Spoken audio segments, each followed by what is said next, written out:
வணக்கம், welcome to my channel. Bharat karma healing centre சார்பாக ஜோதிடர் நல்ல பிரம்மா பேசுகின்றேன். தற்பொழுது நாம் ஏப்ரல் மாதத்துக்குரிய கோச்சார பலன்களை காணவிருக்கின்றோம். பொதுவாக கோச்சார பலன்கள் என்று பார்க்கின்ற பொழுது அந்த மாதத்தில் கிரக மாற்றங்களாகப்பட்டது எவ்வாறு ஒவ்வொரு ராசிக்கும் ஏற்படுகிறது என்பதையும், அந்த மாதத்தில் எந்த நாட்கள் சிறப்பான விரத நாட்கள் என்பதை அறிந்து கொள்வதிலும், மேலும் எத்தகைய முயற்சிகள் எடுக்கலாம், இவையெல்லாம் எப்படி இருக்கும் இந்த ஏப்ரல் மாதத்தில் என்பதை அறிந்து கொள்வதன் மூலம் முழுமையாக இந்த மாதத்தை ஒவ்வொரு மனிதர்களும் பயன்படுத்தி கொள்ள முடியும். பொதுவாக ஒவ்வொரு மாதத்துக்கும் விரத நாட்களாகப்பட்டது மிக சிறப்பாக சில மாதங்கள் அமையும், மிக சாதாரணமாக சில மாதங்கள் அமையும். இந்த ஏப்ரல் மாதத்தை பொறுத்தவரை கிரக மாற்றங்கள் மிக அதிகமாக இருக்கின்றது.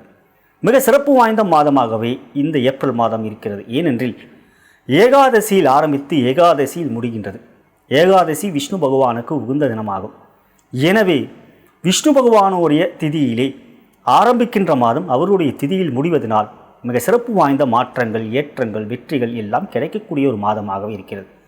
எனவே நாம் இந்த மாதத்தை பொறுத்தவரை முதலில் கிரக மாற்றங்கள் எவ்வாறு இருக்கிறது, அதன் பிறகு உங்களுடைய ராசிக்குரிய பலன்களை காணவிருக்கின்றோம்.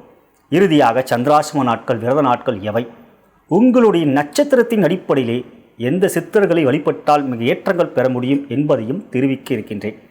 எனவே இந்த பதிவாகப்பட்டதை முழுவதுமாக பார்க்கின்ற பட்சத்தில் அனைத்து பலன்களையும் நீங்கள் அறிந்து கொள்ள முடியும்.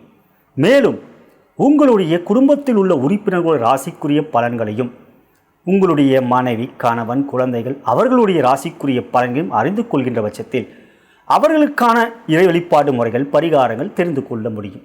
இந்த மாதத்தில் எவருக்கெல்லாம் சிறப்பான ஒரு வெற்றிகள் கொடுக்கக்கூடிய நாட்கள் இருக்கிறது. ஏனென்றால் உங்களுடைய ராசி தான் அனைத்து பேருக்கும் இருக்குமோ என்றால் நிச்சயமாக இல்லை. அவரவருக்கு வேறு ஒரு ராசி வரலாம், இல்லை அது ஒரே ராசியும் இருக்கலாம். உங்களுக்கு இறை வழிபாடு வேறு மதியமாக இருக்கும், அவர்களுக்கு இறை வழிபாடு வேறு விதமாக இருக்கும். ஆகையால் இந்த பதிவாகப்பட்டதை முழுவதுமாக நீங்கள் பார்க்கும் பட்சத்தில் அனைத்தும் கேட்டுக்கொண்டு, மேலும் உங்களுடைய குடும்ப உறுப்பினர்கள், உங்களுக்கு நெருங்கிய நண்பர்கள், உற்றார் உறவினர்களுடைய பலன்களையும் தெரிந்து கொண்டு, தேவைப்பட்டால் அவர்களுக்கு இந்த வீடியோவை பகிர்வு செய்கின்றபடி கேட்டுக்கொண்டு, இனி நாம் எவ்வாறு இந்த ஏப்ரல் மாத பலன்கள் இருக்கும் என்பதை காணலாம்.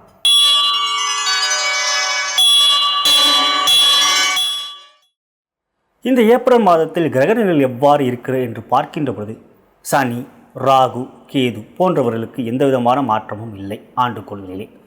ஆனால் ஆண்டுக்கொள்கையிலே குரு பகவான் இந்த மாதம் அதிசாரமாக ஏப்ரல் மாதம் 22ஆம் தேதி வரை தனுசிலே இருக்கிறார். அங்கு அவர் ஆட்சி பெறுகிறார். பிறகு பின்னோக்கி வக்ரமாக விருச்சிகத்துக்கு பெயர்ச்சார். இவை ஆண்டுக்கொள்கையிலே. மாதக்கோள்கள் என்று எடுத்துக்கொள்கின்ற பொழுது 3 முக்கியமான பயிற்சிகள் ஏற்பட இருக்கின்றது.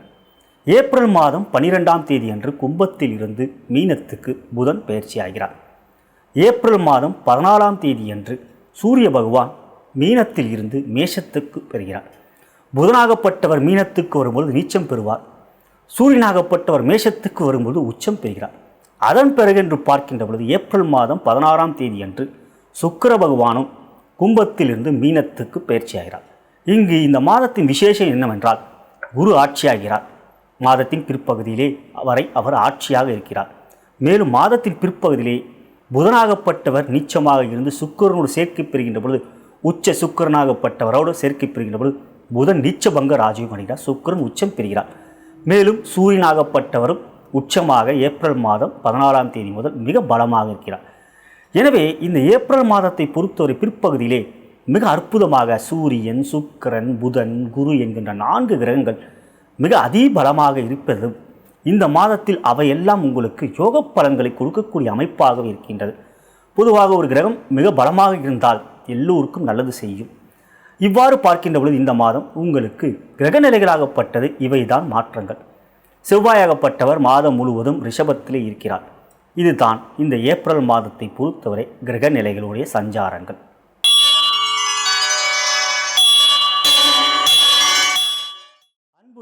மேஷராசி அன்பர்களே, ஏப்ரல் மாதத்துக்குரிய பலன்கள் என்று பார்க்கின்ற பொழுது எந்த ஒரு செயலையும் துணிச்சலோடு, துணிவாக, விடாமுயற்சியோடு, தன்னம்பிக்கையோடு செயல்பட்டு அவற்றிலே வெற்றி காணக்கூடிய முனைப்போடு செயல்படக்கூடியவர்களே மேஷராசி அன்பர்கள். அஸ்வினி நட்சத்திரம், பரணி நட்சத்திரம், கார்த்திகை 1ஆம் பாதம் உள்ளடக்கியது உங்களுடைய ராசி. உங்களுடைய ராசியாதிபதி செவ்வாய் பகவான் என்றால் யோக கிரகங்கள் குரு, சந்திரன் மற்றும் சூரியன். இங்கு உங்களுக்குரிய சித்தர் வழிபாடு எவை என்றால், ரிஷிகளை சித்தர்களை வழிபட்டாலே எத்தகைய கெடுபலங்கள் வந்தாலும் அவற்றை எதிர்கொள்ளக்கூடிய மனோதிடமும் வெற்றி பெறக்கூடிய முனைப்பையும் காட்டுவீர்கள். அஸ்வினி நட்சத்திரத்தில் பிறந்தவர்கள் போகர் மகரிஷியை வணங்கி வருவதன் மூலம் மிகப்பெரிய வெற்றிகள் பெறுவீர்கள். ஓம் ஸ்ரீம் போகர் மகரிஷியே போற்றி போற்றி என்று கூறி வாருங்கள். பரணி நட்சத்திரத்தில் பிறந்தவர்கள் ஓம் ஸ்ரீம் கோரக்கர் மகரிஷியே போற்றி போற்றி என்று கூறி வாருங்கள். கார்த்திகை 1ஆம் பாதத்தில் பிறந்தவர்கள் ஓம் ஸ்ரீம் போகர் மகரிஷியே போற்றி போற்றி என்று கூறுவார்கள். எத்தகைய கெடுபலங்கள் வந்தாலும் உங்களுக்கான வெற்றிகள் இந்த மகரிஷிகளுடைய வழிபாடு, சித்தர்களுடைய வழிபாடு செய்வதன் மூலம், பித்ருக்கள் வழிபாடு செய்வதன் மூலம் மிகப்பெரிய வெற்றிகள் பெறுவீர்கள். இந்த மாதத்தை பொறுத்தவரை உங்களுடைய ராசிக்கு யோகாதிபதியான குரு பகவான் 9ஆம் இடத்தில் மிக அற்புதமாக அதிசாரமாக ஏப்ரல் மாதம் 22ஆம் தேதி இரவு வரை இருக்கின்றார். ஒரு யோக கிரகமாகப்பட்டது ராசி அடிப்படையிலே, கோச்சார் அடிப்படையிலே சிறப்பாக இருந்துவிட்டால் மற்ற கிரகங்களுடைய பாதகங்கள் எல்லாம் விலகி நன்மைகளே ஏற்படும். எனவே இந்த ஏப்ரல் மாதத்தை பொறுத்தவரை குருவுடைய திருவருளால் மிக சிறப்பான வெற்றிகளை எல்லாம் நீங்கள் பெறுவீர்கள். கொடுக்கல் வாங்கல் சிறப்பாக இருக்கும். உற்றார் உறவினர்கள் நட்பு பாராட்டுவார்கள். தொழில், வியாபாரம், உத்தியோகத்தில் மேன்மை கிடைக்கும். கணவன் மனைவி விஷயத்தில் நல்ல ஒரு ஒற்றுமை இருக்கும். புத்திரகர் வகையிலே நீங்கள் மகிழ்ச்சியை கொடுக்கக்கூடிய, அதே சமயத்தில் மகிழ்ச்சியை பெறக்கூடிய ஒரு யோக மனப்பான்மை உங்களுக்கு இருக்கும்.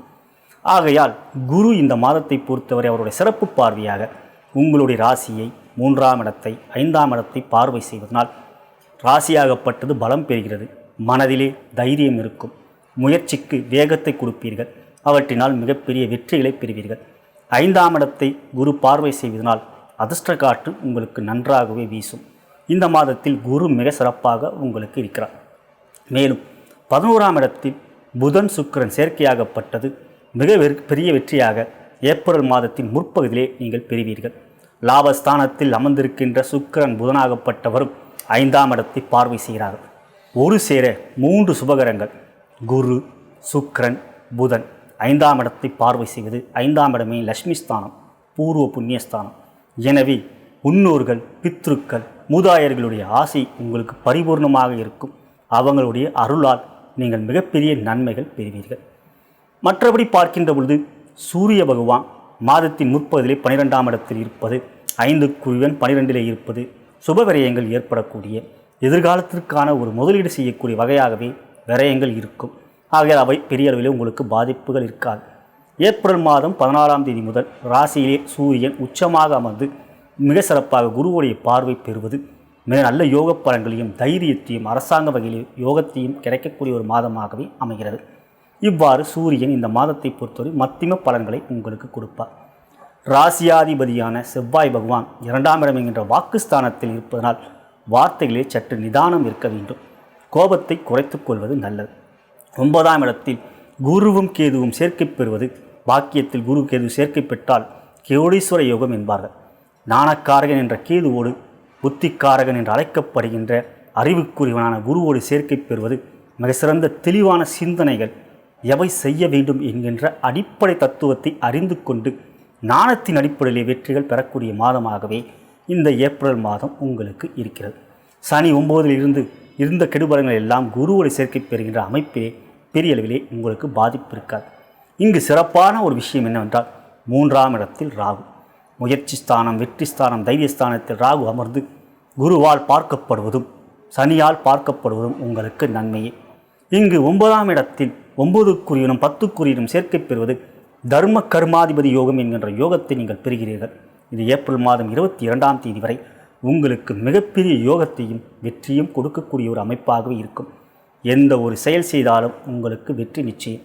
திருமணத்துக்கான சுபகாரியங்கள் தாராளமாக ஈடுபடலாம். மாணவ கண்மணிகளுக்கு அவர்கள் எதிர்பார்க்கின்ற வாய்ப்புகள் நிச்சயமாக கிடைக்கப்பெறுகின்ற மாதமாகவே இந்த ஏப்ரல் மாதம் அமைகின்றது. மேல் தேர்வு எழுதக்கூடிய வாய்ப்புகள் இருந்தால் தாராளமாக நீங்கள் அவற்றை செய்யலாம். வெற்றிகள் நிச்சயம்.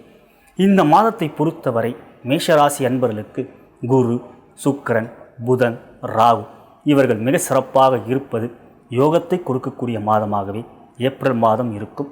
கோபத்தை குறைத்தால் வெற்றிகள் இந்த மாதம் உங்களுக்கு நிச்சயம்.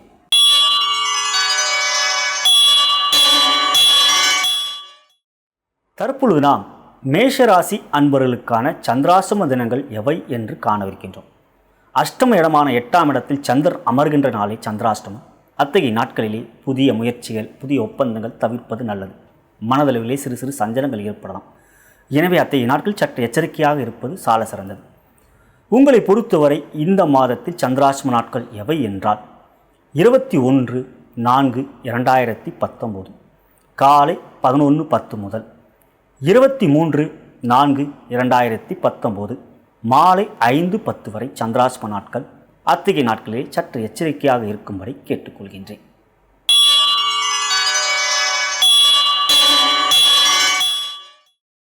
இந்த மாதத்தை பொறுத்தவரை இறை வழிபாடு தினம் என்று பார்க்கின்ற பொழுது முதலாவதாக ஏப்ரல் மாதம் 4ஆம் தேதி அமாவாசை. முன்னோர்களையும் பித்திருக்களையும் வழிபாடு செய்கின்ற தினம் இவை. எனவே அன்றைய தினம் முன்னோர்களையும் பித்திருக்களையும் வழிபாடு செய்யுங்கள். அதன் பிறகு ஏப்ரல் மாதம் 5ஆம் தேதி அதிதி திதி வருகின்றது. பித்ருக்களுக்குரிய தினமாகவே இந்த திதி வருகின்றது. எனவே அன்று பித்ருக்களை நினைத்து சிறிது நேரம் அவர்களை மனதிலே தியானித்து விட்டால் என்றுமே அவர்கள் உங்களுக்கு ஒரு கேடயமாகவும் கவசமாகவும் இருந்து எத்தகைய பிரச்சனைகள் வந்தாலும் உங்களை தற்காத்து கொள்கின்ற வகையாக அவர்களுடைய ஆசி உங்களுக்கு இருக்கும். அதன் பிறகு என்று பார்க்கின்ற பொழுது ஏப்ரல் மாதம் 19ஆம் தேதி சித்ரா பௌர்ணமி. சித்திரை மாதத்தில் வருகின்ற பௌர்ணமி மிக விசேஷம். சித்திரை நட்சத்திரத்தில் சந்திரன் பயணிக்கின்ற நாள் தான் சித்ரா பௌர்ணமி. அவ்வாறு பார்க்கின்ற பொழுது சித்திரை நட்சத்திரம் செவ்வாயுடைய நட்சத்திரம். சூரியன், சந்திரன் இவர்களுடைய பார்வைகள் ஒருவருக்கு ஒருவர் பார்த்து கொள்கின்ற பட்சத்தில் செவ்வாயுடைய நட்சத்திரத்தில் பயணம் செய்கின்ற சந்திரன் மிக சிறந்த யோக பலன்களையும் மனதிலே தைரியத்தையும் யோகத்தையும் கொடுப்பார். எனவே அன்றைய தினம் முடிந்தால் கிரிவலம் செல்வது அல்லது வீட்டில் இருந்தபடியே சந்திரனை தரிசனம் செய்வது நல்லது. இங்கு அடுத்தபடியாக பார்க்கின்ற பொழுது ஏப்ரல் மாதம் 22ஆம் தேதி சங்கடஹர சதுர்த்தி. சங்கடஹர சதுர்த்தி அன்று கணபதி வணங்குவதும், மேலும் இந்த மாதத்தில் இன்னொரு விசேஷம் என்றால் ஏப்ரல் மாதம் 9ஆம் தேதி சக்தி கணபதி விரதம் இருப்பதும் மிக சிறந்த யோகத்தை கொடுக்கும். கேது பகவானால் ஏற்படக்கூடிய மன சஞ்சலங்கள், குழப்பங்கள் இவையெல்லாம் விலகி உங்களுக்கு எல்லா விதத்திலும் நன்மைகள் கிடைக்கும். ஏப்ரல் மாதம் 27ஆம் தேதி திருவோண விரதம், பெருமாளுக்குரிய தினம். விஷ்ணுவை வழிபடுவதன் மூலம் மனதிலே மகிழ்ச்சியும் செல்வத்தை சேர்க்கக்கூடிய ஒரு யோகத்தையும் பெறக்கூடிய நாளாகவே இந்த திருவோண நாள் வருகின்றது. அன்றைய நாளிலே மாலையிலே சூரிய அஸ்தமனத்துக்கு பிறகு விஷ்ணு பகவானை வழிபட்டு வருமாறு கேட்டுக்கொள்கின்றேன். இவையே இந்த ஏப்ரல் மாதத்தை பொறுத்தவரை இறை வழிபாட்டுக்குரிய தினங்களில் முக்கியத்துவம் வாய்ந்த தினங்களாக இருக்கின்றது.